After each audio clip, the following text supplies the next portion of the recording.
رائنا یہ دو طرح پڑھا گیا ہے، ایک تو یہ کہ یہ رعایت سے ہے، ہماری رعایت کر لے، اور یہ بات دوبارہ کا ہے، سہبارہ کا ہے، اور دوسرا یہ کہ رائی کبھی احمق کو کہتے ہیں، کبھی چرواہے کو کہتے ہیں، نبی کریم صلی اللہ علیہ وسلم کی توہین کے لیے استعمال کرتے ہیں۔ تو صحابہ تو رعایت کے معنی میں لیتے تھے، مگر منافقین اس کو غلط استعمال کرتے تھے، تو اللہ نے صحابہ سے کہا کہ تم ہی یہ کہنا چھوڑو، یا ایھا الذین آمنوا، اے ایمان والو، لا تقولوا رائنا، تم رائنا کہنا چھوڑ دو۔ اللہ، آیت سے پتہ چلا کہ بعض اوقات کسی برائی کو روکنے کے لیے اپنے لوگوں کو منع کرنا پڑے گا۔ بہت ساری بدعات کو جو ترویج ملی ہے اہل حق کے سستی سے ملی، اہل حق کو لگام دینا پڑے گا کہ آپ باز آ جائیں۔ جیسے ربیع الاول کے مہینے میں یہ لوگ سیرت النبی مناتے ہیں، تو صرف عنوان تبدیل ہے، کام تو نہیں۔ محرم کے مہینے میں کربلا کے واقعات مولانا عبدالحی صاحب اور بڑے علماء نے منع کیے، تشبہ بالرفض، لا تقولوا رائنا۔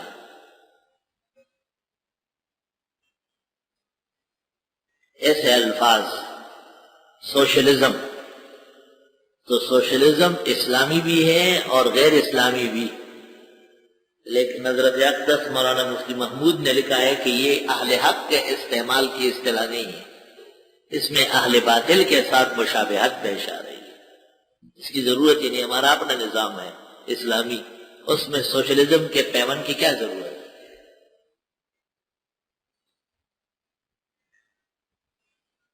نبی کریم صلی اللہ علیہ وسلم کے لیے حضور کا لفظ آتا ہے، اردو زبان میں اور فارسی میں استعمال ہوا ہے۔ اصل لفظ حضور، حضور جمع الحاضر، اور حضور کے معنی ہے الحاضر والناظر، بخاری شریف میں بھی موجود ہے، والنساء حضور، اے حاضرات، اور ہدایہ کے حاشیے میں بھی لکھا ہے کہ حضور کے معنی حاضر ناظر۔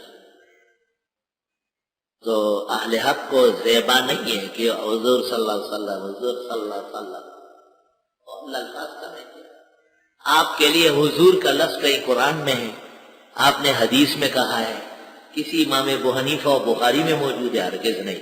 نبی کریم صلی اللہ علیہ وسلم کے لیے جناب کا لفظ آ سکتا ہے، کئی الفاظ مبارکہ ہے، اور صرف نبی اور رسول کا ہے تو کیا حرج ہے کہ آپ اس کے ساتھ حضور لگا دیں؟ موہ میں شرک ہے، ایک مشرک اور بدعتی گروہ کی علامت ہے، اور جو لوگ اس مسئلے کو سمجھ لیتے ہیں ان کو زیب نہیں دیتا کہ وہ حضور حضور کرتے رہے۔ مولانا غلام اللہ خان صاحب شیخ القرآن کا اور عارف اللہ شاہ رضوی کا مناظرہ تھا حاضر ناظر پر، خیال نہیں ہوتا، شیخ القرآن نے لکھ دیا تھا حضور صلی اللہ علیہ وسلم کہیں بھی حاضر ناظر نہیں ہے، اور یہ عقیدہ کفر کا باعث ہے، اسلام کے خلاف ہے۔ تو تحریر ان کو بھیج دی، تو عارف اللہ شاہ رضوی کھڑا ہو گیا اور اس نے کہا مولانا غلام اللہ خان سے ہمارا مناظرہ ہے، وہ یہ ثابت کریں گے کہ حضرت صلی اللہ علیہ وسلم حاضر ناظر نہیں ہے، میں ثابت کروں گا کہ حضرت اور تمام انبیاء اولیاء ہر جگہ موجود ہیں۔ وہ اپنے دلائل دیں گے، آپ حضرات سنیں گے، میں اپنے دلائل دوں گا، اس میں کچھ ٹائم لگ رہا ہے، لیکن شیخ القرآن نے یہاں لکھا ہے حضور۔ میں یہ پوچھتا ہوں کہ یہ انہوں نے دل سے لکھا ہے یا ہمیں دھوکہ دینے کے لیے لکھا ہے؟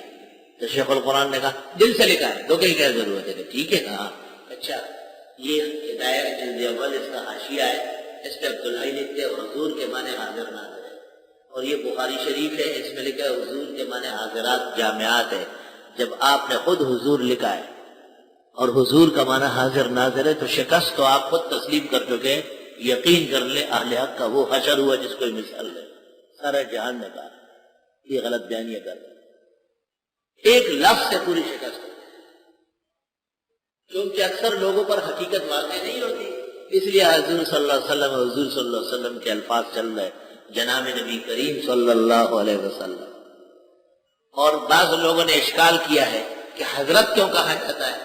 تو عبد المومن نے لغات القرآن میں لکھا ہے، عبد المومن بہت بڑے لغوی ہے، اس نے لکھا ہے حضرت جب نبی یا ولی کے لیے آ جائے تو جناب کے معنی میں، لیکن حضور جناب کے معنی میں نہیں ہو سکتا، اس کے معنی خود موجود ہے حاضر ناظر کے.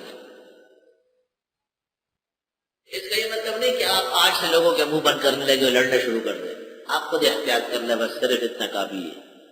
صرف آپ نے بھی اپنا منہ سنبھال لیا اور لکھا ہی تو بہت بڑا کام ہے. جب اللہ تعالیٰ آپ کو سمجھانے کی صلاحیت دے تو بے شک آپ یہ سمجھائیں یہ لفظ اس طرح استعمال کرنا دوسروں کے لیے افتنان کا باعث ہے. یا ایھا الذین آمنوا، اے ایمان والو، لا تقولوا رائنا، تم ہی رائنا کہنا چھوڑ دو. ہمارے بزرگوں نے فارسی میں اردو میں حضور کا لفظ جناب کے معنی میں لیا ہے، لیکن فریق مخالف کے غلط عقیدے کی تائید ہو رہی ہے. اے ایمان والو تم ہی موہوم لفظ کہنا چھوڑ دو. لا الہ الا اللہ.